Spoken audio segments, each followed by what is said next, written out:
প্রিয়া, প্রিয়া মামনি, প্রিয়া, তুই কেমন আছো? একটু ভালো আছি, তুমি কেমন? আরে তোমার আসতে কোনো সমস্যা? আর না না, আমি গাড়ি দিয়ে আছি তো। আচ্ছা ঠিক আছে, দাও দাও আমার কাছে দাও। বাবা শাশুড়ি কোথায়? আরে বিয়েন ভালো আছেন?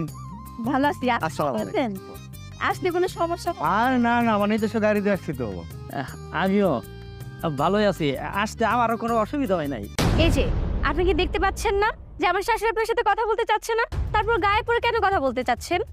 দেখো তোমার শরীরে কোথাও শাকসবজি গন্ধ আসতেছে, বুঝছো? আমার সব ভালো লাগতেছে না।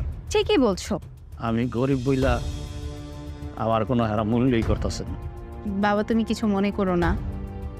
মারে বিয়ে আমার এত কইরা কইলো, সেই জন্য আমি না আইসা পারলাম না। আর গরিব মানুষ তো ওই কথা শুনতে শুনতে চামড়ায় সহ্য হয়ে গেছে, তাই কোনো অপমান করলো গায়ে লাগে না। তা ভাই সাহেব, এত কিছু কি আনছেন? বড় ব্যাগ দেখতাছি। ব্যাগে এই মাংস, মাছ, পরে যে আপনার জন্য কিছু শাড়ি কাপড়, থ্রি পিস, এসব আরো কত কিছু। ইন্ডিয়ায় গেছিলাম তো, ওইখান থেকে নিয়ে এসছি।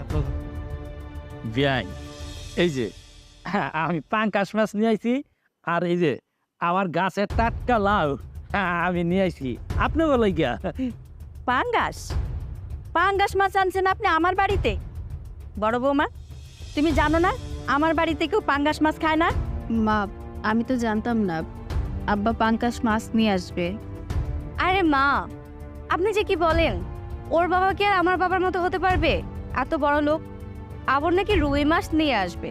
তার গায়ে পোশাক দেখলেই তো বোঝা যায় এরকম পুরান পোশাকে কেউ কারো বাড়িতে বেড়াতে আসে।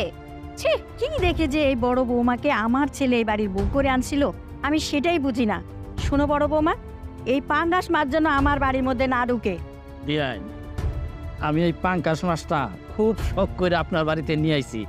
এখন যদি আপনি এই মাছটা ঘরে না তোলেন, তাহলে আমি এই পাঙ্কাশ মাছটা কি করব? কই যাইব? দাঁড়ান, আমি দেখাইতাছি কই যাইব। এই যে এই মাছটা এখন বিড়াল কুকুরে খাইব, বুঝতে পারছেন? বেশে চলেন, ঘরে চলেন। হ্যাঁ বাবা, চলো রুমে চলো। এসব ফকির মিসকিনের কাহিনী তোমার দেখতে হবে না, অনেক দূর থেকে আসছো। চলো ফ্রেশ হবা। বসে রাতে ঠান্ডা